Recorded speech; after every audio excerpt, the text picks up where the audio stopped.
for those who were here yesterday. Hasn't it been amazing? Just totally. My name is Deborah Giusti. I've been here every year. I wouldn't miss it. And really, honestly, every year it up-levels another grade of the level of conversation, the level of speakers, the levels of connections.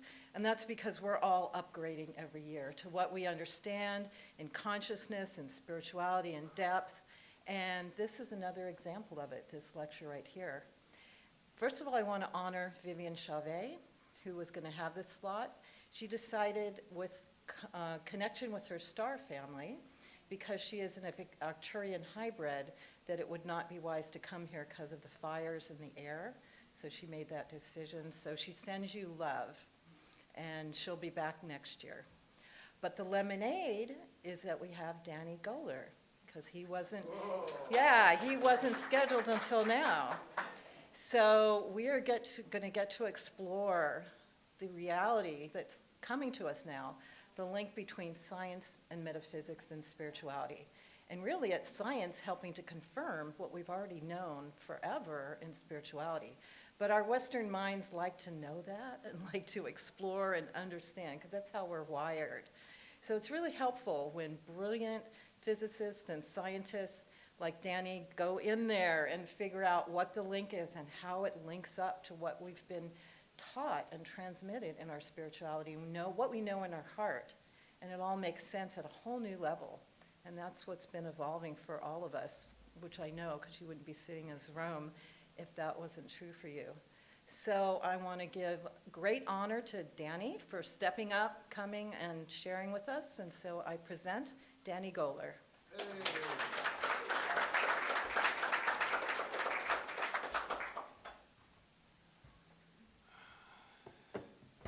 Thank you so much, everybody.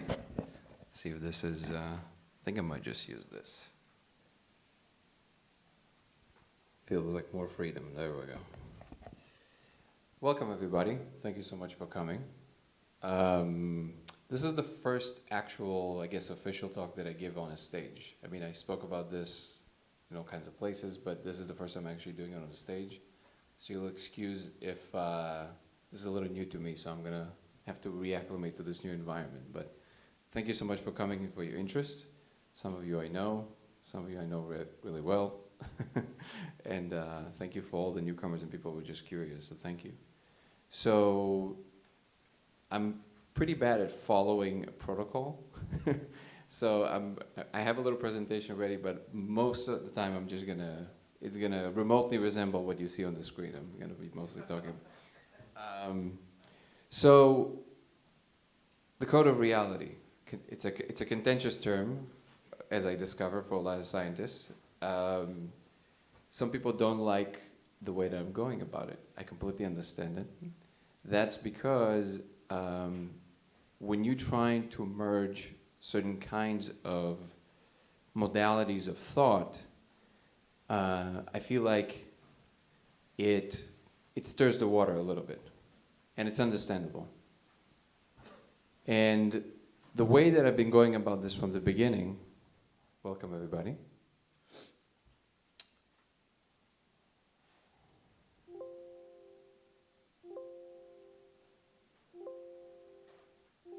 Is it supposed to, oh, there you go. It was the other direction. Like I said, it's only gonna remotely resemble what you see on the screen.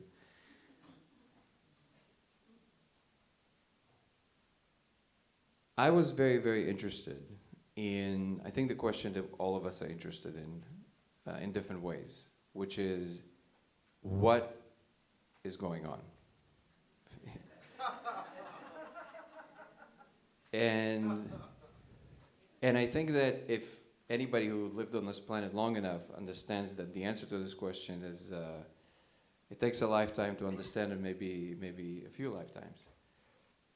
People approach these questions from all kinds of ways. So, you know, as we see in this beautiful conference, it's coming from a very open-minded understanding there's something beyond what the status quo tells you, all that good stuff. People believe that they're connected to source. People believe that the disclosure is coming, is upon us. And some people believe that when you die, nothing happens. And that's okay too. I personally found myself in an interesting position because I never really felt like I was part of a camp. I think I always said I'm allergic to being a part of groups. Not that I don't like to be around people, is that I don't like to be branded as X. What are you? Are you this? Are you that? I usually don't like putting myself within a title. And so my interest in this question of what's going on was from a very, I guess for lack of a better term, from a pure place. It was truly to try and understand what's happening. I always say that since I can remember myself, if I just sit down on the couch and I have nothing to do, my brain automatically jumps to what's outside the universe. It's just an automatic thing my brain does. I don't really control it. Which is an interesting state to be, because when you do that since you're a little kid, you develop pretty strong intuitions as to what's logically possible with whatever it is else that we understand. Fast forward to about 6 years ago. This is not in the presentation, but I should probably put it in there because a lot of people apparently love the frog guy. As many of you know, there's a substance called DMT, dimethyltryptamine. And depending on your level of experience with this substance, the one thing that makes it stand out is that it's extremely realistic. To anybody who never tried it, and maybe you heard other people talk about this before, but it's important, I feel like, to outline that. As my good friend Paul here says, it's the only substance that if you interact with it, it does not feel like you're high. It actually feels like you're gaining more of what consciousness actually is. And I don't mean metaphorically. I'm sure some of us here are familiar with heightened states, but this has a very particular flavor of a heightened state. The acuity of experience, people usually say visual acuity, but it's acuity of all kinds. All the channels of information that are available to you become hyper acute. Visually, it's easy to describe. Edge detection goes up. Everything is super vibrant. Some people experience this with mushrooms, with other substances. Everything kind of goes super HD, very fast. But the thing with DMT is that if you do enough of it, all of that you see in front of you is being completely replaced with a completely new place. And that place is both the most bizarre place you ever go to and the most familiar one, which is a very interesting state of consciousness. So I'm obviously not the first one, because of that, to say, oh my God, what is that? I need to know more. And what happened to me about 6 years ago is that after having a substantial experience with DMT for many, many years, I've all of a sudden had, if it's even possible to deliver with words, but an even more realistic experience than even that.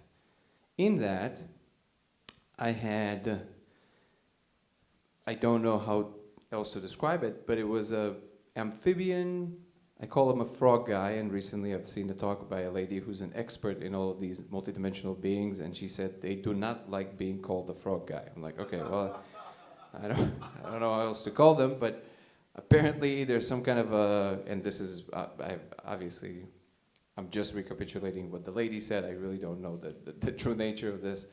But according to her, there's some kind of very high dimensional beings that kind of operate with source. Sounds wonderful. I like this story. But he basically appeared next to me. And I want everybody to understand that he appeared like you are here in front of me right now. We're not talking about some kind of a presence or a feeling, or I saw him with my third eye. He was standing next to me like a person, and I could feel the tangibility of his body. I didn't reach out, but it felt like if I do this, I can feel his actual outline as a being.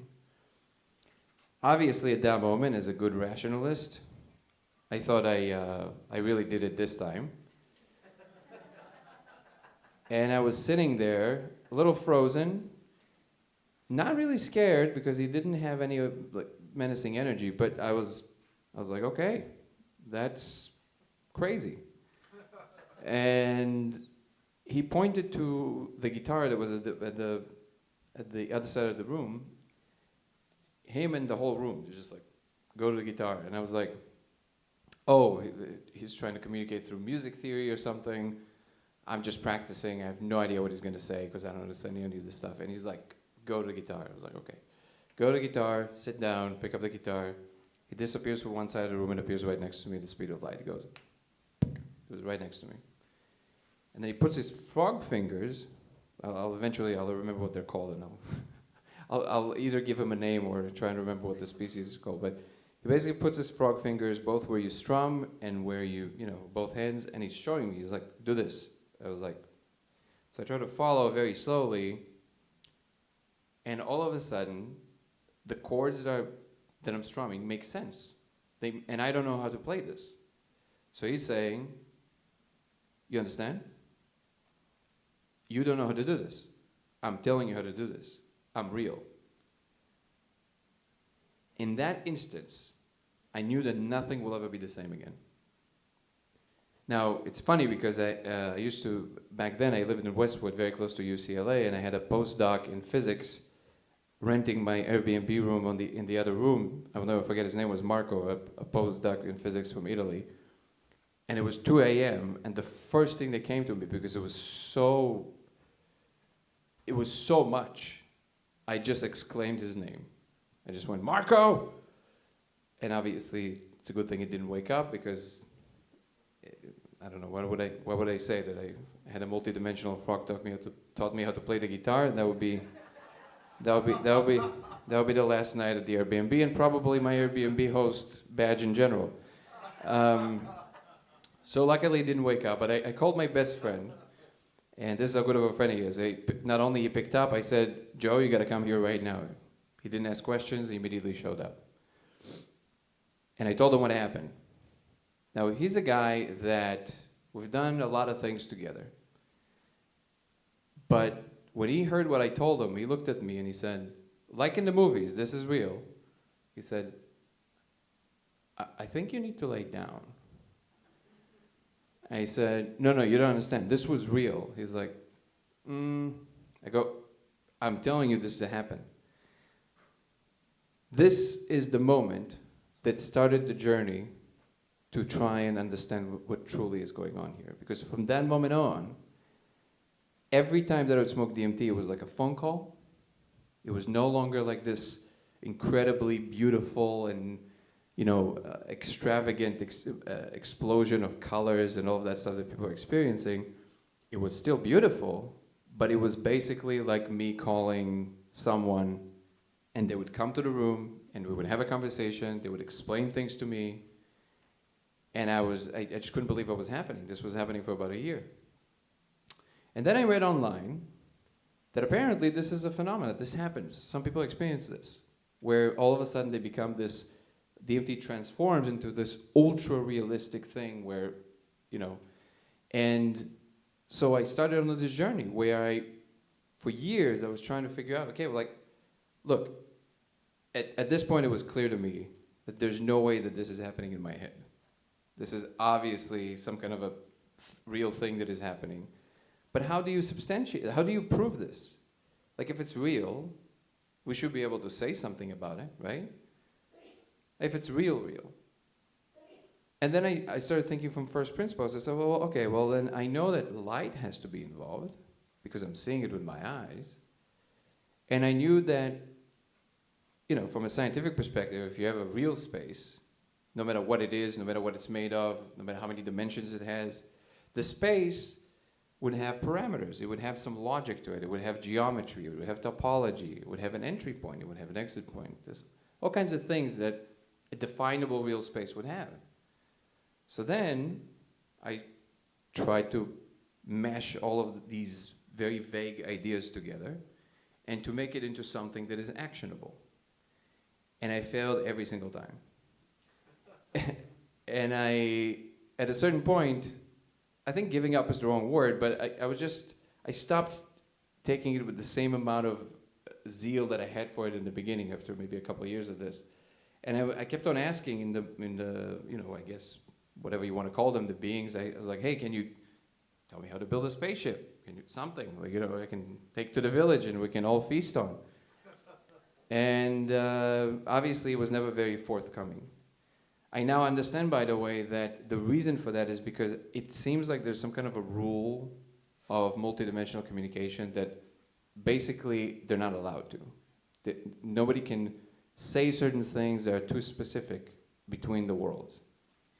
Now, I'm sure that in this room and in this conference as a whole, there's a lot of people with a lot of opinions about this and maybe even some concrete knowledge. My experience is that it's not allowed, which is why I'm always in an interesting conversation. I'm now in the position of having a lot of conversations with a lot of interesting people. And this is a big talking point. Like, what is this communication, what it looks like, why certain things come through, why certain things don't come through. But eventually, when I realized that it's not going to come from their side, I was like, okay, well then let's see if we can figure it out from our side. Which, fast forward, let's see what the general relevance of this slide is, just what I can actually say. I started getting strange hints in my regular life, not while I was on DMT. It came in forms of numerology, you know, things that would, like synchronicities, things that would appear for me at the right place at the right time. And again, because of the nature of this convention, I know that a lot of you are probably not only very open, but very versed and know very well how these things kind of unfold, or at least understand the, you know, the mechanisms and what state you got to be in and all that stuff. That was never clear to me. It was not my mental state. It was not the way I was thinking about the world. I knew that there's a lot more that is going on, but for all intents and purposes, I was a physicalist in terms of, you know, matter is matter, and yeah, there's some underpinnings that we don't really understand, but ultimately, it is what it is. It's a bunch of collisions of a lot of very complicated things, and somehow it gives rise to what we're experiencing right now. So to me, these synchronicities seemed a little bit out of left field. But if I had to follow the scientific method, I had to be honest. I don't have time in this talk to, you know, fully go through the details of all the different kinds of synchronicities.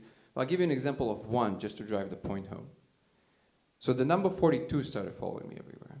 And we're not talking about seeing it on a digital clock. We're talking about, like, I would be sitting and working, and all of a sudden the number 42 would be on my pants in a reflection from a window, and it would be as clear as day. It was just 42. I was like, what? And then I stand up, and it's the way the light was hitting the whatever was written on my pants, but the way it appeared in the reflection, it was very clear.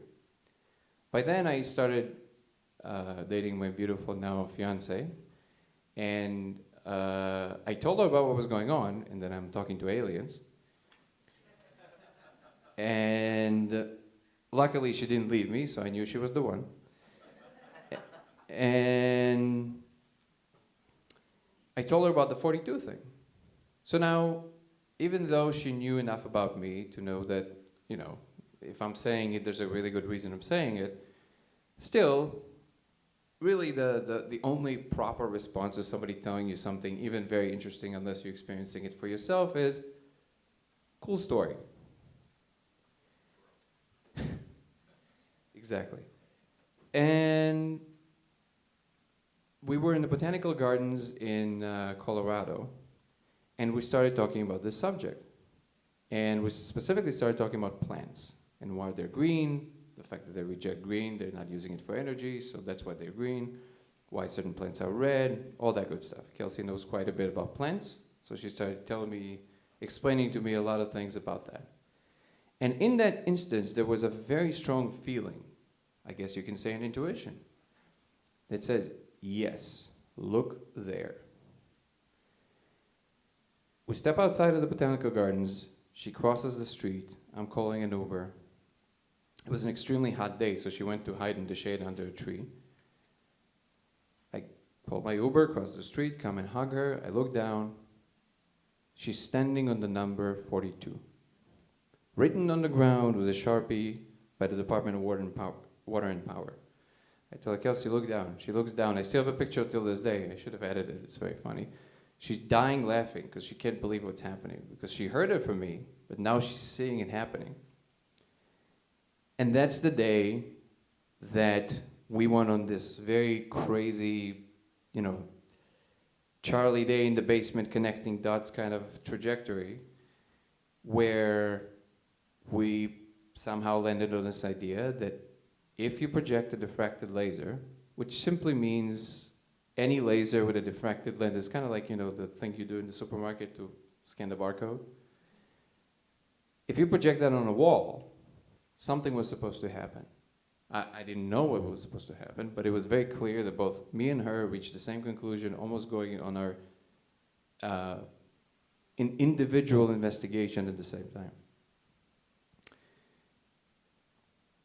A couple of months passed by, I ordered a laser, I turned it on, I smoked DMT.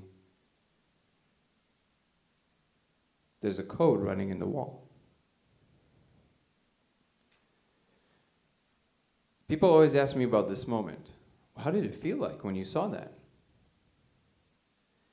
The truth is that I didn't feel much. I don't know why, but there's something about that. It was so matter of fact. It's almost like my brain was expecting that something is supposed to work, but at the same time, I wasn't expecting anything to work. It was a strange state, because the chances that something in that space pans out like that, it's close to zero. It's not very forthcoming. People get intuitions about certain things that seem to be metaphorical. They lead to certain other things, but not something like, hey, do this, something will happen. So obviously, the next logical thing was to try and show other people. I showed it to a couple of friends of mine. They saw the same thing. And what's more, the way that whatever I'm now calling the code of reality, or whatever language that it is unfolding in the surface, the way it presents itself is like a regular object. It does not present itself like a hallucination, like a departure from some kind of a, surrounding tapestry around the wall or something like this, which very often happens with psychedelics. It's more like if I would shine a light on something on this mic in the dark. So you see there's just a mic there. And it's almost like there's a subspace in every point in space, and because we have a surface that we can project the light on, whatever it is that DMT is doing to the brain to help it see more of what reality is, then reveals this extra subspace that seems to be containing this unfolding language. The language is extremely complex. It's moving constantly along multiple axes. I think there's like 3 or 4 identifiable axes. They're always the same. And what's interesting is that there was not one person after, we're going to talk about the details. It's true that now that a lot of people in the world kind of know about it and they're trying it, there's some data coming in about the frequency with which people sometimes are having a hard time seeing it in the beginning. We can talk about that. But the people who see it, either after a couple of attempts or just see it immediately, we can talk about it like we can talk about something in the room. It's right there. Another thing that happened, about a month after I created the laser and kind of looked at the thing,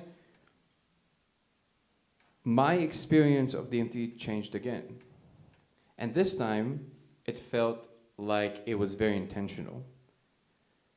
In other words, I could feel that they changed something about my brain on purpose. It's almost like for anybody here who's a little bit computer software savvy, it's almost like they put my brain to a hard fork. I can no longer experience the full explosion of a DMT experience and the colors and all of that. That's not in the cards. Now, it's a complete continuation of my regular space. So when I smoke DMT now, first of all, I have a computer console that opens in front of me. The best way to describe it is just kind of like you see in Iron Man, Tony Stark's, augmented reality menus that come in front of him. Like that, We're talking about super realistic. It opens in front of me. It has spatial coordinates. I can walk around them like a coffee table. This is my experience now, 100% of the time. And I see all these extra layers. What before people sometimes from spiritual communities would tell me about, and even though I'm very open to it, of course, still there's always this question mark, like, is what people report what it is or what they think it is, which are two different things. But now I'm seeing things that I've been told by shamans before, and I see them happening in front of me. So for example, when I would smoke, I would see this, for lack of a better term, it's an orb, but it's not an orb, it starts as triangles, and then it collects itself into an orb, and it goes around every single exit from the room, any door, any window, everywhere. And then it does this little dance, then it opens up, and almost like straps, closes on the door. So it's almost like protection. I see this like I can see you guys. It's not a vague kind of, vision. It's like I see it like it's an augmented reality thing. So, needless to say that at that point I was like, okay, well this is too much for one person. So then I decided to talk about this publicly. And the second I started talking about this publicly, the response from most people, this is, by the way, if we're gonna, I'm gonna have to find an excuse to use some of these slides. What you see, this is part of the paper that we published in a physics journal, actually, last month. And they were gracious enough, as long as we framed it in terms of, we're just telling you how things are versus suggesting to do these things, because in a physics journal, apparently you can't suggest that people should smoke DMT. It's a big no-no. Yeah, it's strange. Wait 10 years from now, they're going to understand that in order to really understand the sky, they got to get high. This is something that... yeah. But basically, this is essentially, it's all you need for the experiment, which is kind of crazy. You don't need as Chase Hughes said, you don't need a large hadron collider. You don't need like crazy budgets. It's all you need, 650 nanometer laser, which just means red. You project it on any surface, you smoke DMT, which is the contentious part, and this language appears. And you don't need much. You see it pretty quickly. Now, this is important to mention for honesty's sake, that at this point there's some kind of there is this strange thing where some people are just having a really hard time with it in the beginning. Now, it's true that when you sit long enough with it, because it might take up to 2 hours for somebody to fully see it, but it's a one-way street. The second you see it, you can unsee it. And you see it as clear as day. It's not like it's not a vague thing. I don't know why that is. Something tells me it has something to do with how people cast attention in general, or the way that they visualize things. I don't know, do you guys remember 2012, there was this meme that came out. It was very big. It was the dress, the red, blue and black, or gold and white. You guys know what I'm talking about? Yep. If you don't, you can just Google it. Just do the gold and white dress. But look for the original one. If you've never seen it before, I'm jealous, because it's kind of crazy to discover this. So what happened was, they put out this meme of a dress that was seemingly gold and white.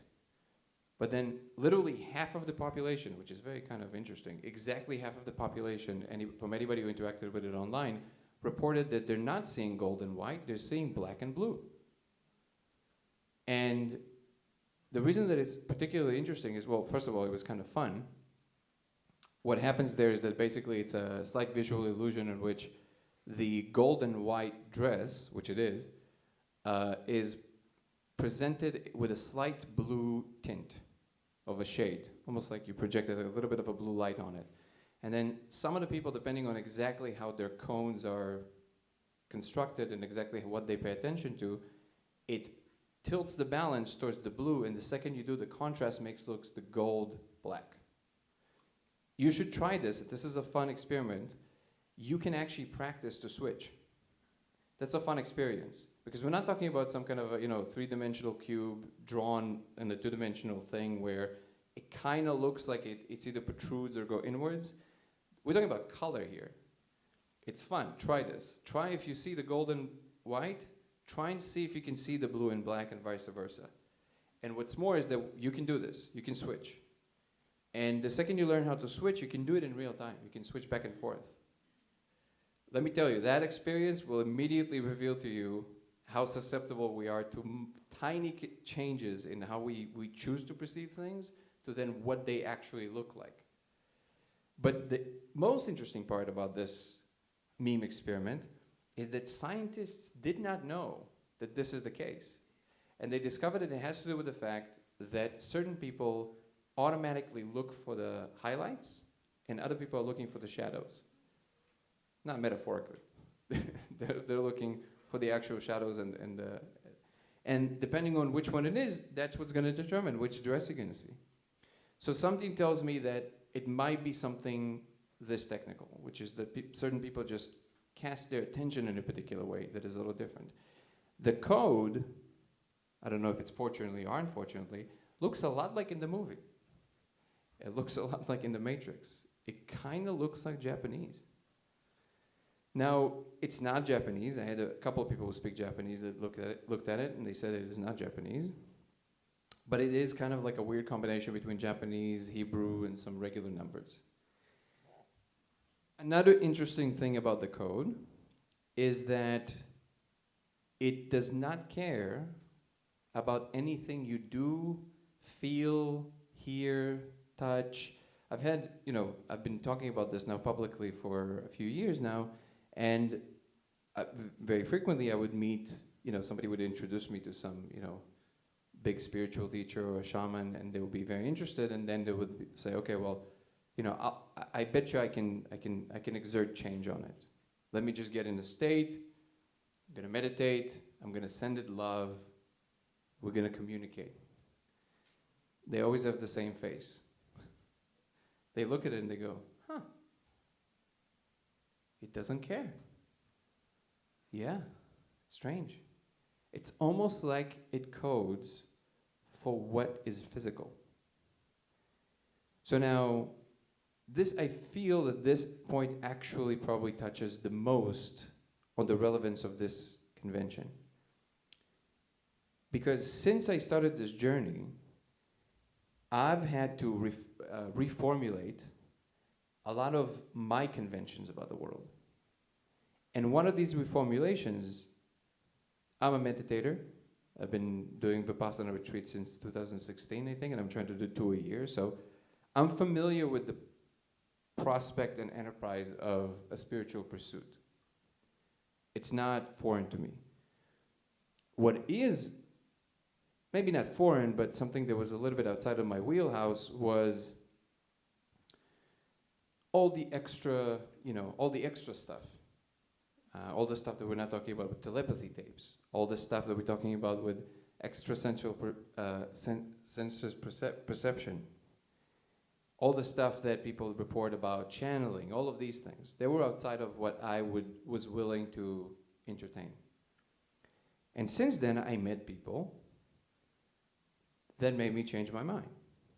Because A, now I have some rational explanation for it, which makes it a little bit more palatable. Because if it's all software, then, okay, these things all of a sudden make sense. But also, I've seen it myself. I've seen things that happen that, without a shadow of a doubt, there's something is going on. And again, maybe to people in this room, this is not news at all, and it's almost like a duh. But I hope you can have some sympathy for the other side of the aisle of people who don't come from that school of thought. It is a shocker. The relevance to why I'm telling you this is because I discovered interacting with many different people and spiritual seekers and guides that in fact there are many different kinds of codes. For example, we all know, we talk about light language, we're talking about codes and light. And the first thing that people ask is like, well, do you think it's coming from the light? The answer to that is, without a shadow of a doubt, no, it is not coming from the light. From the simple reason that when you move the light, the code is not moving with the light. So if I move the laser across, I actually have one right here. I can show you. It's very simple. So just so you know, there's nothing magical about this. It's any laser that you can diffract would do the trick. Which is kind of weird because it seems to be too simple to be true, right? I don't know if you can see with all the other lights. No, you can't. You can't. This is too faint. But basically, let's see if we can see it right there. No, it's way too faint with all the lights. Okay. The what? Yeah, cool. But basically, if I move it, imagine like you're just putting a flashlight in the dark across something. So you would see whatever the light is on will be revealed. What is that? Oh, laser pointer actually wouldn't work, which is an interesting data point. We tried laser pointer and we obviously blew it up to like a big circle, and it doesn't work. So it has to be diffracted. There's something about diffraction, which is interesting. So the reason it's relevant to all the other codes, because this is a huge data point. The fact that it doesn't care, you can play sounds, vibrations. Again, this is a natural grab, right? It's like, well, did you try to play binaural beats or do all kinds of things? It doesn't care. It makes no difference whatsoever. The only thing that we saw that it reacts to is magnets. It's magnets. When you put it on a magnet, it scrambles it. So now we're actually going to be doing, it's going to be a field study, but later hopefully we can put it into a lab. We want to see if we can prove that there's no way it's a hallucination by basically separating the magnet from the laser. So if I put a separator here, a big screen, so now you can't see me, okay? And I'm standing with a magnet behind the screen and you can't see me. If I project the laser from your side, and somebody in the room smokes DMT, if you can tell me that you can still see the scrambling without seeing the magnet, well, now we're proving that there's absolutely real information moving through that. The reason I mentioned the light is because the most common email I get is I see the code without the molecule, I see the code without the laser. What's interesting is when you dig deeper into these claims, you discover it's a different code. It's many, many different kinds of codes. And I since then discovered that basically, yes, there is also code moving in the lights. And there's actually, I don't know if you guys know this, but there was a study that was going on since 2014 actually, that I think it's a team in Japan. And they discovered that light from stars contains some kind of a discernible language in it. And this is a scientific endeavor. Forget the name of the team, but you can probably look it up. Just do codes from light and stars. I'm sure we'll find it. I think Tom Campbell is involved with part of that investigation. But it all of a sudden makes sense of all of these claims. You know, you wake up in the morning, you want to gaze at the sun because something is being uploaded there. There's some kind of a code, there's some kind of a language, something is unfolding. And there's layers of these codes, as far as I can tell, and some of them are closer to what we are as conscious beings. In other words, they're the ones that are responsible for more experiential components of the world. And those are the codes that are also more malleable. Those are the ones that, they're the reason that shamans and spiritual teachers think they can change it. Because usually, a lot of the codes, they can change it. They can ask it to do something, change the content, change the movement, all kinds of things. With the code and the laser, it seems like it doesn't matter what you do, it does not care, unless you exert some kind of a very specific physical change to it, and at the moment we think that the magnets is going to be the way to go.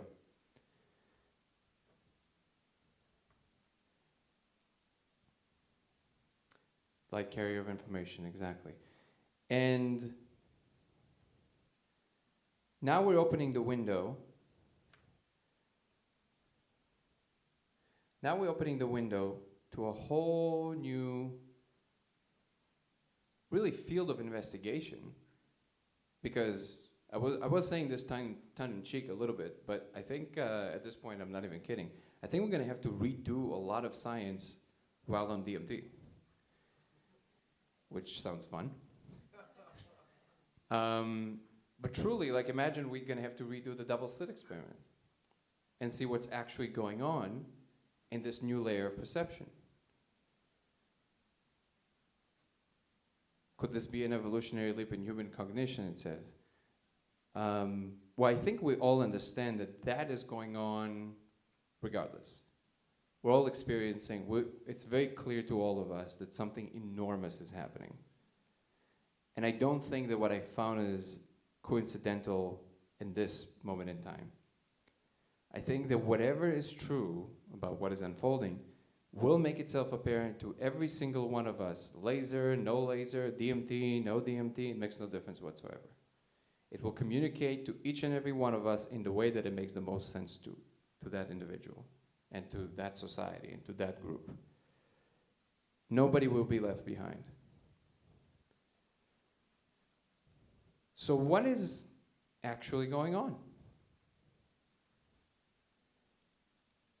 Well, I can give you my take on it, and you can take it with a grain of salt, but from my interaction with, I guess what you would call the simulators, because there's different layers, is that when civilizations arrive at a certain level of development, there's a natural process that happens that cannot be controlled by any other being. That's part of the reason of the simulation, that it's completely open-ended. You let it unfold. And then when there's certain types of understandings that these civilizations start to perceive, it's only a matter of time before they're going to realize, A, they're not alone, B, that the nature of reality is much vaster than anything anyone has ever imagined, and then you would have certain protocols in place to help massage the process. Just like birth is a very natural process. It would happen either somebody likes it or not. If somebody's pregnant, that woman will give birth that way or another. However, sometimes there's a lot of complications in this process, so we developed a whole system around helping the process, which is essentially what I think is going on. The reason that all of these things that are happening, that we're all experiencing in different ways, through UAPs, through channeling, through openings, through understandings, through the collective awakening, telepathy tapes, all of a sudden, all of these things are becoming available and coming online. They're essentially us reaching a level of evolution from which these things become visible. So if you think about this as a video game, in early stages of the game, sometimes you have the certain tools that you can see, but they're grayed out. You can't really use them yet, but you see they're there. And maybe there was a few hackers that knew a little bit behind the scenes, and they figured out how to make those tools available even early on. That also happens. But for the collective, these tools were maybe visible, maybe not, but for the most part, they couldn't use them.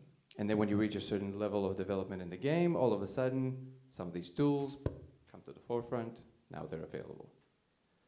Which is why I think that all of these things that we're now experiencing are coming online. A civilization communicates about its ability to handle certain kinds of information by simply handling that kind of information. If we can build lasers, it means that we understand something about quantum physics. Otherwise, you can't build lasers. It's too many parts to put randomly together. Nobody's going to make a laser by accident. That's not happening.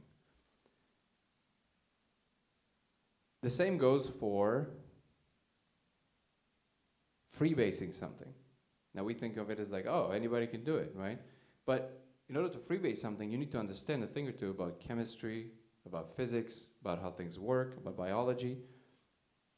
And these are signifiers to reality of like, well, we figured this out. That means we understand something. And then if the combination, I do believe that what I found is basically like a breadcrumb. It's almost like a signifier is like, okay, this is here. What do you do with that? What is that? Ask yourself, what is that? What's happening here? All the right questions usually lead to better answers. And if you notice, the asking questions part is something that most of us are not focused on. For the most part, we focus on the answers. But really asking the right kind of questions it's almost like a whole new technology all by itself. And this is something that, in Paul's beautiful talk last night, he was talking about crypto and AI. You start to notice that it becomes the emphasis when you start working with these newer tools, like with ChatGPT. With ChatGPT, the point isn't that it can do something for you. That's a given. The main point is, can you ask the right questions so the right kind of and much more useful output would be in place? What question do I ask it that I really want to understand in order to get to this other thing? These are training wheels. These are the links. So what is the relevance for our future? Because many, at the moment, this is more, I'm a guy who talks about it on the internet, and then people get interested, and then beautiful people show up for a lecture like this, and it's wonderful. But what do we actually do with this? Well, some scientists would say we need to take a decade. Let's sit back for a second. Let's first verify that everything you're saying is true. I say, no problem. Go right ahead. You knock yourself out. As Terence McKenna famously used to say, if it's real, it can take the pressure. In the meanwhile, I think that the main focus that anybody who has seen the code and understands that it's actually real should be, what is the significance of being able to understand this, and what do we do with this? Unfortunately, at the moment, I can't say that I have a good answer for that. My best assumption is this might be able to transform everything we understand about what's possible for us in general. There's going to be a lot of internal technologies that evolve as we evolve, but what about the external technologies? Some people would say, well, no, we're about to be uploaded to 5D, so it doesn't really matter. I'm not so sure. And let's say that if we are being uploaded to 5D, let's say it happens in 200 years from now or something like that, well, then we still want to make a much better world in the time that we have left in this 3D. And I think the focus on what's here right now is actually the door to what needs to happen in the future. And this will come in all the possible forms, from personal to societal and eventually civilizational. And I think that connecting these two hemispheres of what humanity is, the left and right hemisphere of humanity, which is the more cerebral part and more the heart part, are actually the key to be able to unlock the ultimate potential of this technology. Because you're gonna need the best of the best in all the possible domains, from the people who are experts in bringing communities together, people who are experts in navigating these multidimensional spaces, and yes, people who are experts at building things and thinking about the world in more, more technical terms.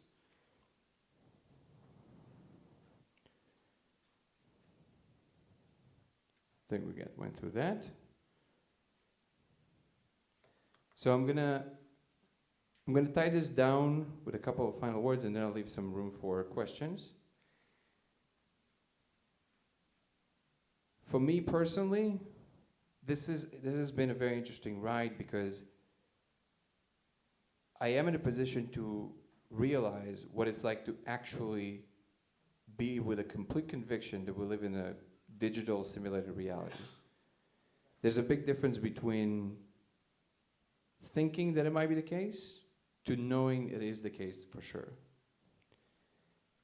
And there was a moment that I'm going to share with you, which I thought that it doesn't really make any difference. Because who cares? You just, this is reality. Who cares how it comes about? But I was wrong. Because one time when I asked specifically, because it was a lot to take on board, I asked point blank, I said, wait, are you simulating this space? And at first there was no answer to that. Usually they're pretty straightforward with specific question you asked, a yes or no question. If you were right, they would say yes. But there was no answer to that. And then this one time, they quite literally showed me that not only yes, but they showed me how they do it. They showed me the grid, they showed me how it unfolds. It was quite remarkable. But in that instance, there was this gutting feeling of, does that mean that I'm just a puppet? That this is all meaningless? Which I later understood to actually be a misplaced emotion. The gutting wasn't from meaningless. It was oddly familiar, that feeling. And later I realized that the reason it was familiar is because I felt it before. It was the same feeling when you first discover that your parents don't know everything. It's growing pains. It's the understanding that actually, even though we always want somebody else to be, to some degree, in charge so they can take care of something when it goes wrong, sometimes we actually hold a portion of the responsibility. And it is ultimately a liberating realization, but there is a process by which, when you first discover this, it does feel a bit okay. And I want to leave you with this because that was one of the biggest things so far that I took from this, which is that not only we're not alone, we are actually part of what's going on. One of the things that I've once had, I've had one ayahuasca ceremony in which I realized, as gracious Mama Aya tends to teach us in beautiful ways, I asked her to be much more visual because I understand visually, and I asked her, can you be a little bit more like DMT? And she goes, no problem. Come right here. And she basically created this enormous explosion of colors. They were just, as fabulous as you can possibly imagine. It was just everything and everything. But then, because I know the DMT space so well, I noticed that one of the shades of violet was a little off from what DMT usually presents, which is a very me thing to point out. And she didn't get upset with me, but she kind of looked at me and she goes, yeah, but I'm not DMT. I made the thing happen for you because you asked for it, but it's the best I could do. And I immediately understood what she was saying because, you know, how it communicates to all these different layers. But she essentially was saying, you think I'm perfect? And I was like, oh, you're not, huh? She's like, no. It's like, I'm learning just like you. And then I realized, oh, so this is a relationship. This is not me sitting here, teach me. I mean, it is to some extent, but she also gets a lot out of every single interaction. And for me, that was the birth of responsibility. It was the understanding that no matter how much something might be more advanced than us or beyond us, there's still the here and the now that we are responsible for. And this is something that I took with me, and I took it very, very deeply. And in every interaction that I have with people, especially now in the world where, with all the beautiful things, there's also so many things that people are scared of or not, feel very unsure about. The focus on the fact that it's all right here and it's all going to be all right is a very important component of what we have to be able to adopt as an attitude if we are to be birthed without too many complications. Thank you very much.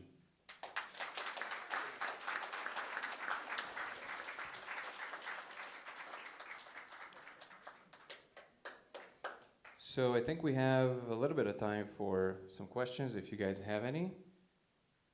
So feel free to ask questions. Yes, brother. How are you? Thank you.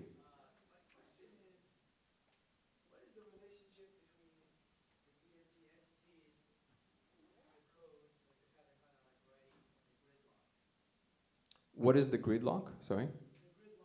Oh, the grid lines. Yeah.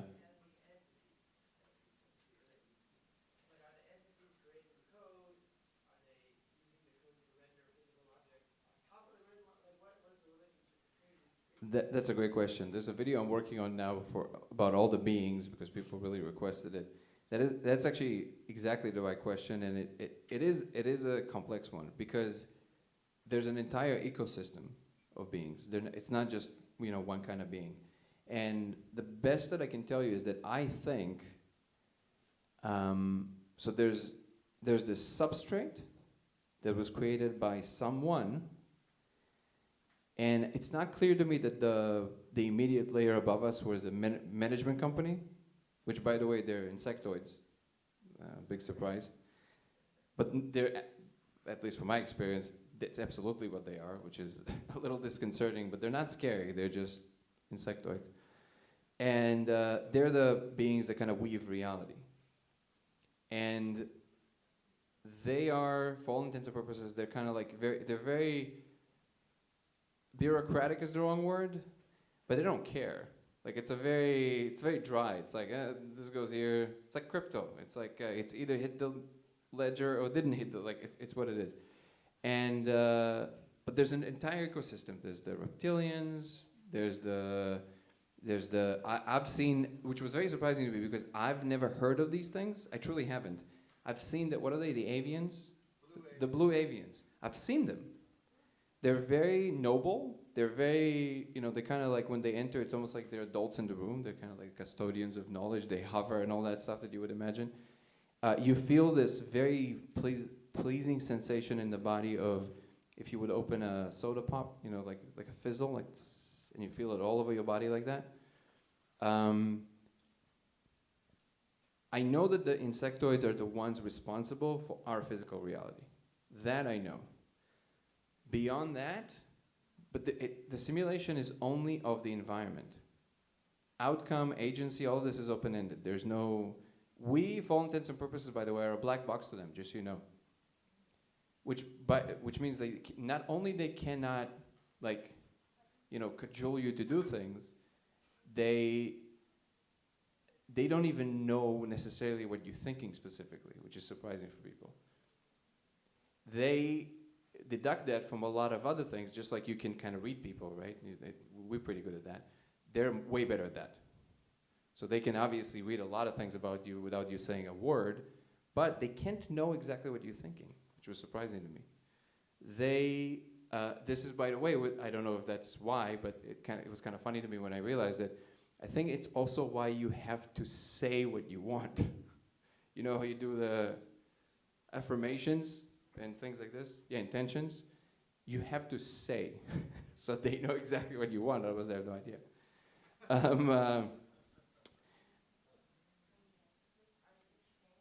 Yeah, praying mantis is definitely there.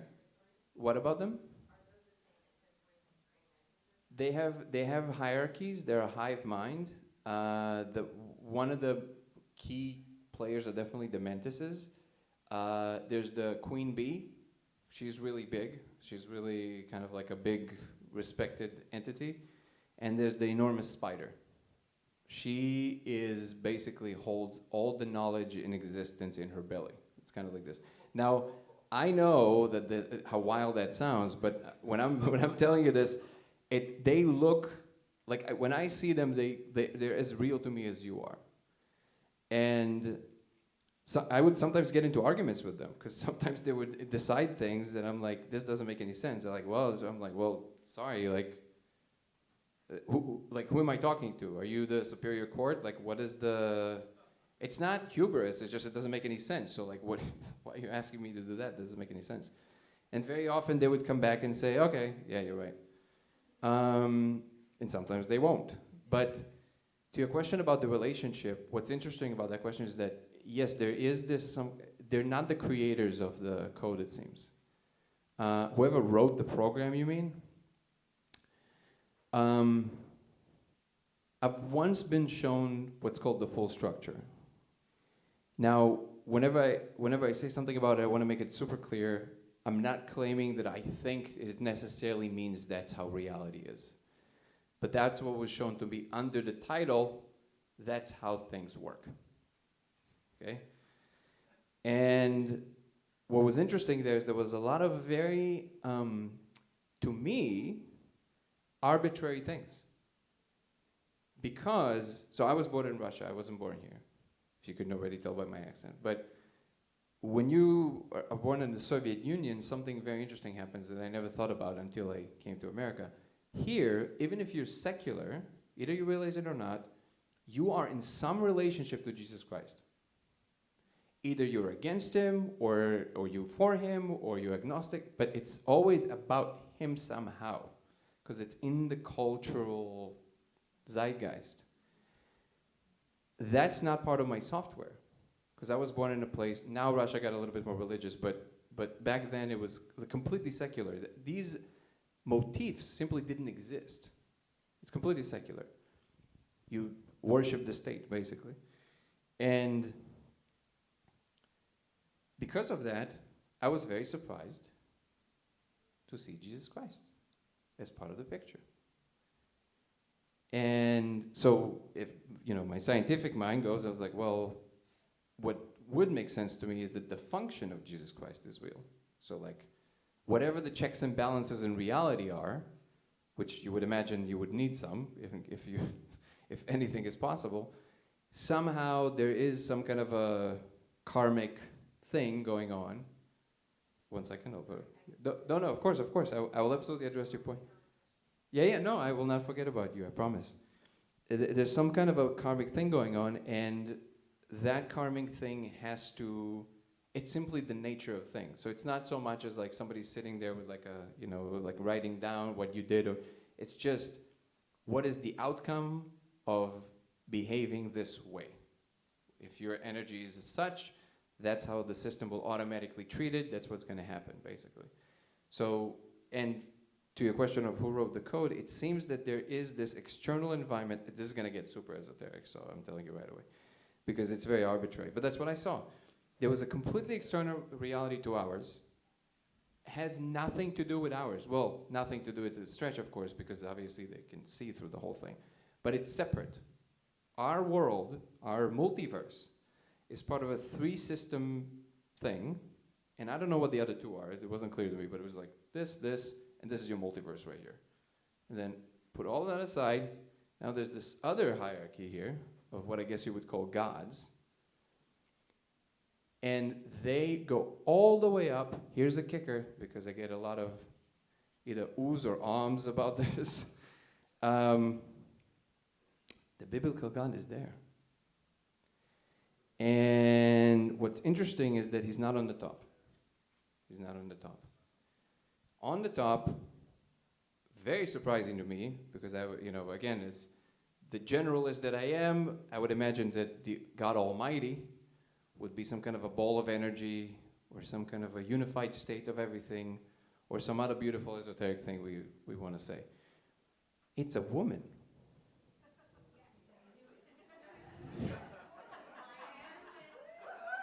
It's a woman. Don't get ahead of yourself. The other thing that immediately became apparent was that you don't want to mess with her.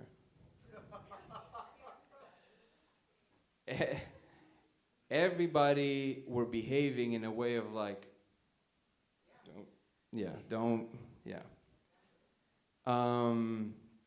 I don't know why that is. I'm not so sure I want to find out right now. But essentially, from what I understand, is that the ultimate being, either it's her or anything beyond that, does not know why everything exists. Nobody in reality knows why everything exists, including the God Almighty. And this is why the simulations are running, is to try and create a heat map of, is there a common denominator that happens in all realities if they unfold into a completely random space that nobody could foresee? Is there anything, logic, phrase, behavior, story a civilization tells themselves, no matter how different their circumstances are, is there any one common denominator, one vector that points in the same direction? Because if there is, that's a hint of what's outside of whatever reality is and how it all.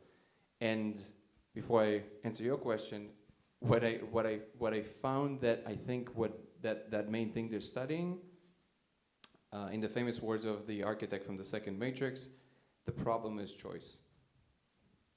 They don't understand it, nobody does.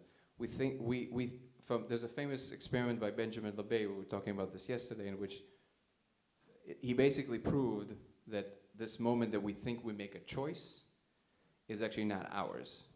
In other words, the scientists are looking at a screen, reading your brain from the side. There's a very clever way in which they set up this experiment with a running dial, and you have to just press, and your only job is to basically clock when did you think you made the choice to choose this or that, or press the button, and it basically tells them, and they know up to, I don't remember the exact numbers, but I think it's something crazy. I think it's up to 6 seconds before you make the decision. So they already know when you're going to make the decision. So it's definitely not you making the decision. But what's interesting is that it seems like it's nowhere in the brain either. And it's nowhere in reality either. It's like the hole in the donut. That zig versus zag seems to be operating from somewhere outside of reality. And the ultimate choice, the fractal version of choice, does this mean I don't know, is this like the red light in the comedy club? The ultimate choice is reality's choice to be versus not to be. It's the ultimate wiggle, basically. So if you, it's like something mundane. You're washing the dishes, okay? It's easy to imagine because it's like the water from the water, right? And then you have 30 minutes to decide. I'm either going to go to the gym or I'm going to go to the store to buy groceries. You know, let's say there was no Uber Eats before Uber Eats. So you're like, okay, you have all these competing ideas. It's like, oh, you know, we don't have enough food in the fridge, but didn't work out in like a week. I have a date tonight. I want to look good, so maybe I go work out. Yeah, but then we have nothing to, so all these decisions, right? Okay. So now you have all these, there's an ocean of data that you're handling, right? And then the more the time closes in, you kind of eliminate options. And then if you look really closely at that instance of decision, right? It's not really that whatever you felt yourself as the conscious being making the decision. It's more like you fell asleep and now woke up into a world in which one of them would happen. It's like you fell asleep for a nanosecond and then now if I'm going to ask you why you make that choice, you're going to have a story. You're going to backfill, you're going to tell me, oh, because A, B, and C. But if you look really close, the reason I say falling asleep is because we never remember falling asleep. We only remember waking up. So it's almost like your brain went into like a no conscious, and now this will happen. And now you have a story about why you think it's going to happen, but whatever you feel yourself to be never made that choice. That's what I mean. What was your question? There you go.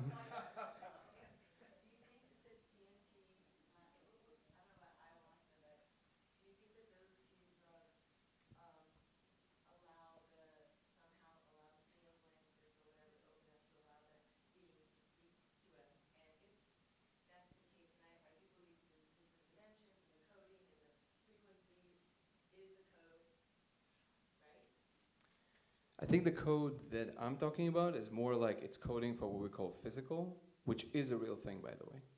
So with all the spiritual stuff and everything, yeah, you can't walk through the wall.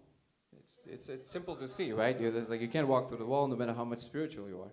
There's a component there that has to be taken into account. It cannot be forgotten. But I think what happens there, again, I'm aware that different people have different sensibilities in how they see the world, but for me, it always goes back to what's the technical explanation.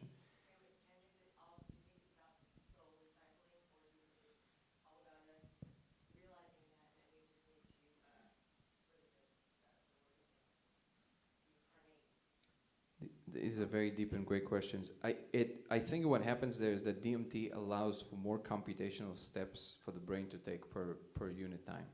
So you see more frames. That's why you see more of what's available, basically. But not just of the visual field. There's a higher resolution, there's more frame. All the compute that your brain is involved with at any given moment, there's more of it now available in any given informational density. The question about the soul is an interesting one. I think that if you want to kind of think of the souls in the context of that ultimate program running, it's the ultimate hard drive. So it's essentially, it goes through all these like different experiences. At the end of each and every one cycle, life, all the stuff that was already expressed before is being stripped away. So personality, all that stuff. The only thing is left is the most novel wiggles of experience that never happened before. They are the ones that are being maintained. And if they're key, then sometimes in the next lifetime you would have some recollection of them because they're right there on the surface of the hard drive. And then eventually all the souls that are experiencing all the possible things, they collect into this ultra mega super AGI. They can basically draw any knowledge from that experience. And that would actually explain consciousness is a really good data consolidation device. Because when I'm looking at the room right now, everything about my state, my emotions, the colors I see, all of it, if somebody later in the future wants to read just this frame, they can take so much away. Instead of writing down like, oh, well, you know, the vectors were this, and like there's so much information. Well, you don't need to that. I'm looking at this, it's green. Okay, they know the green associated with certain things, wavelengths, all that stuff. There's a lot of information just in the experience of green. So that's on a technical side. But I think that ultimately the reason that the spiritual pursuit is so important is because, yes, understanding the world is part of what the system is doing, but ultimately it also wants beings to just enjoy and just go through the experience itself. Because it is the thing that it draws the most information from. The tendency to try and understand will always be there, because it's part of what the system is doing as well. But being able to just experience, which is everything that I think most people in this room are probably down with, it actually is the main thing. Which is where it's funny, because that's why I feel scientists kind of miss the point. Because if it's just breaking things down, you know, it's kind of a, who cares at the end of the day? Yes?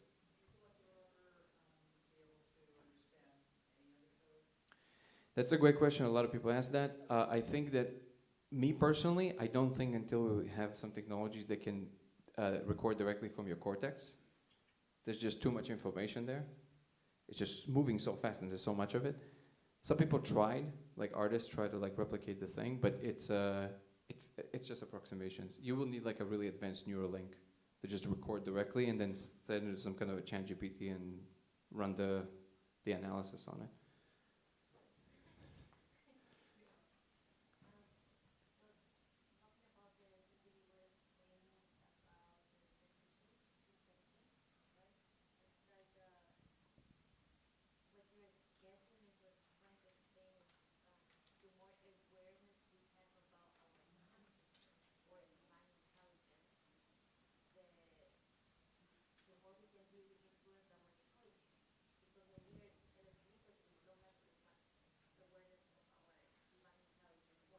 Talking about agency, right? So like how much agency you have over certain things.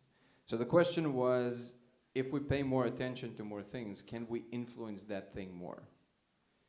I think yes, and I think the amount of control that we exert over vaster and vaster portions of reality have to do with this feeling of agency. And I do think that, by the way, this is where I didn't know this until I started doing this, and especially, you know, like getting deeper into these spaces. A lot of the people that are very interested in these very beautiful new things, you know, everything has to do with consciousness, awareness, and awakening, and yes, also UAPs and all that stuff. I don't know why, but this was a discovery to me, but people are very, like, transhumanist is like a big, you know, bad word. I didn't know this, but like you would think that people who are focused on the future would have more of a Like, what are we transcending into? That's the interest, should be the interest, no? But I get it. There's a recoiling from the technical part of it. It almost feels like, oh, this is clinical, soulless. It's like Elon Musk is just trying to take over everyone and just sit at home and, you know, control us with his joystick. But, which they're working on, by the way. It's going to be great. But the truth is that it's all part of the same process. So if you think about the internet, right, it's an externalization of the we all one component. It's literally a network that connects all of us. At the moment, it's not really integrated into our inner being yet. So it's more of that's why it feels, it's like this weird state. I always say it's almost like we're, you know, in the beginning there was these creatures that climbed out of the ocean. They were not quite land creatures yet. Oh, I see you, brother, in one moment. They were not quite land creatures yet. They had these like weird half fins, half whatever they are, and then they were just like kind of like jumping in the mud. And then when the tide would come in, there's still some of these creatures around actually, and they would go back into the shallow water, spend some time there. Then the water would recede, and they would be stuck in the mud again. And only later, the evolutionary step took another step, is like start developing like actual limbs so they can keep going and stay on land. I think we're in that stage. The cyberspace, we didn't invent it. We discovered it. It's the higher function. The world is computational at bottom. We don't live in a computer, but it's computational at bottom. I think there's strong reasons to, at this point, consider this, even from the most, you know, from the physics perspective. But we are in this weird, uncanny valley where it just feels uncomfortable. We don't really know what to do with these tools, so we just put a bunch of silly advertisements online, like the, you know, TikTok, and like that's how we use it for. But if we refocus ourselves, in the end of the day, we vote with our attention.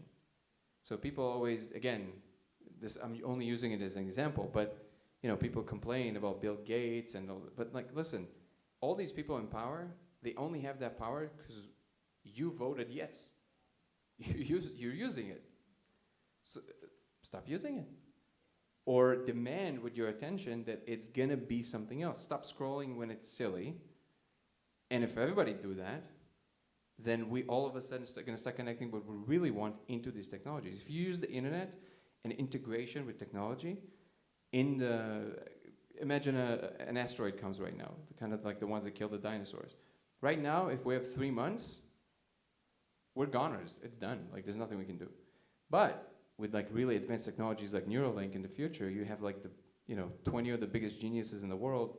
They can just sit together and think into a shared space versus emailing each other. We might have a chance. It's just depending what you use it for. So I think the integration has to, like the opening has to be to everything.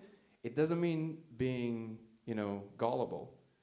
Awareness. You can be aware of danger without having a negative thing to it. Just like, no, thank you. Okay. Oh, yes to this. Okay. And now we're cooking. Yes, brother.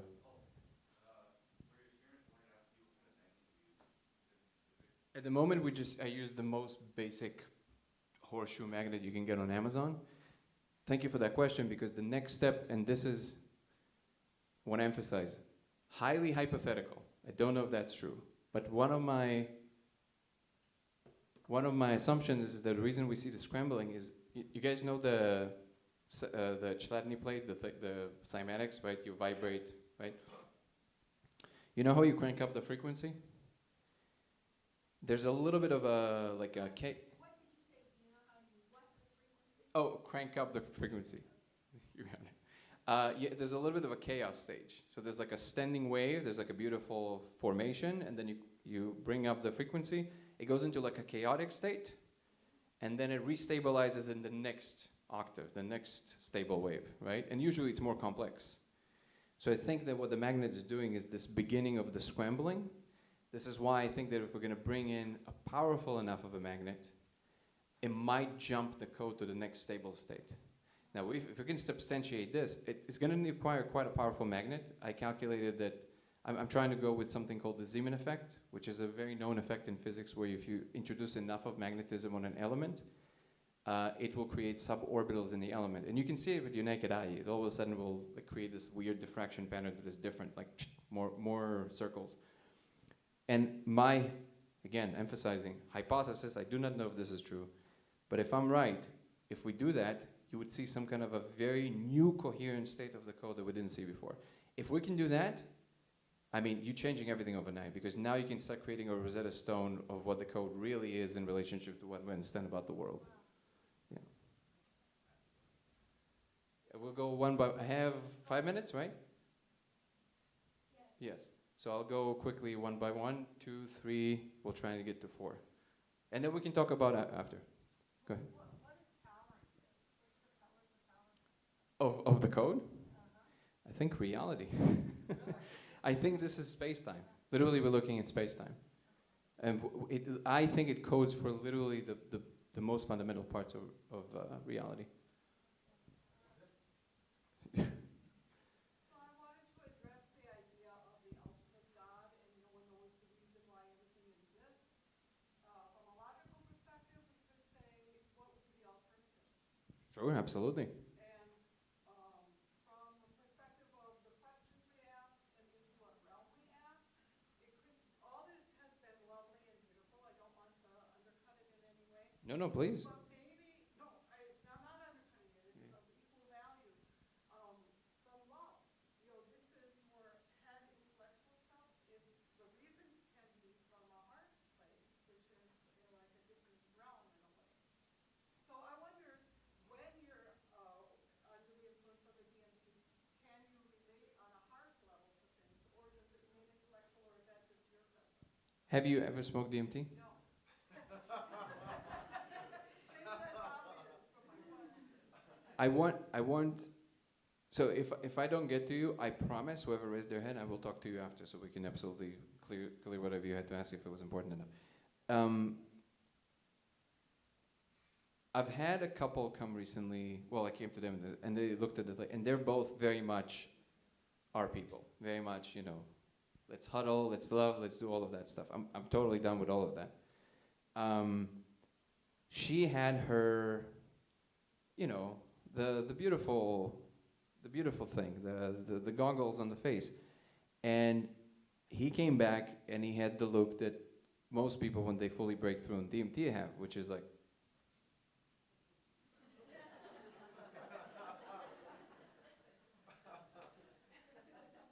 and it's interesting because he called it the cold truth. That's the thing with DMT. That's the truth about it. That it just reveals kind of like the operational thing behind the scenes. Is that the main thing? I'm not saying that. I'm saying that's what it does. Somebody asked you yesterday, what is the main difference between ayahuasca and DMT? Ayahuasca, from my experience, is the human channel. It's designed to cater to everything human. It knows everything about humans. It's carnal. It's the rivers. It's the drama. It's the comedy.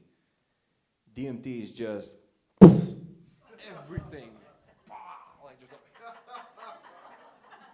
okay. I'm gonna go get a drink. So that's essentially it's what it is. So it's very like that. But about the question about love, I actually care deeply. Yeah, I deeply care about this question. So I know I have to adjourn, but I do want to say this. I'm a meditator, but specifically Vipassana, which is the closest form to what the Buddha taught. The Buddha emphasized one thing, and it was not love or heart. It was equanimity. And I think there's a reason for that. Because the love always has a vector. It's a beautiful binder. I agree with Tom Campbell that it's probably the mechanism by which everything's kind of being, because if we're truly open, we can be in each other's space in a way that we simply can't just by exchanging information, right? But it is, if you're talking about ultimate reality, that state is also unsustainable. Because even if your love is towards the self, it's still a vectorized emotion. It has a towards, or equanimity is full balance. It's the yin and the yang perfectly arranged in all of the thing. And nirvana is essentially, it's the no occurrence, neti neti, nothing can be said about it. It's the thing that is just equal. That, I think, is what the aim of, ultimately, of reality, because if you are this infinite being that knows you're the infinite being, and you know you can do anything, which means really nothing means anything, and you're there forever, the only real skill that you want to hone is, can you just be? And I think that's what God is trying to learn how to do through all of us. Do I have time for one more question, or? One more? Okay, go ahead.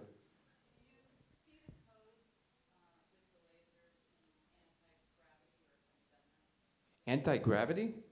You have that? No. I'm really asking. No, I'm not aware. So it was a little tongue-in-cheek, but I do mean the question. Is there something I'm not aware of? Because maybe there's a lot of information in this convention I'm simply not aware of. As far as I know, we can't. Are you talking about antimatter? No, anti-gravity, like if you went up into space Oh, okay. So it's yeah, right. Okay, I understand the question. Zero gravity. No, we haven't done that yet. But that would be awesome to do a laser in space. I mean, lasers in space with yeah. I'm totally down. Bring Mike Tyson to do it with us. Okay, one final one. Go ahead.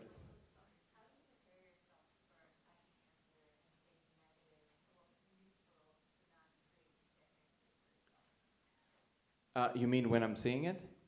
There's something about it that just reports itself to you as real. You immediately know. I don't have time to get into the details, but there's a term coined by Neil Seth, who's a cognitive scientist. He calls it, Gallimore was correcting me on this, objectness or objecthood. He uses both actually, and it's designed to denote all the properties that a real object would have, with all its facets of how ambient light hits it and all of that. And that is different than any other kind of content that your brain is making. So, you know, synesthesia, so people that suffer from like combining senses, sometimes they would see colors associated with numbers, right? People with synesthesia never confuse synesthetic colors with regular colors, because real colors have objecthood. Because they have something about the way they appear that's like, that's real versus projected from the inside. The code has objecthood. It just looks like a thing you're shining on.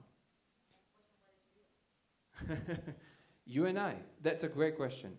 If people say, because, and I'll adjourn, but the Mayans, called themselves the Maya illusion, right? I feel like it's exactly the opposite of that. If you walk around your bedroom in the dark and you stub your toe really bad, it's real. It's what's here right now. Thank you so much, guys.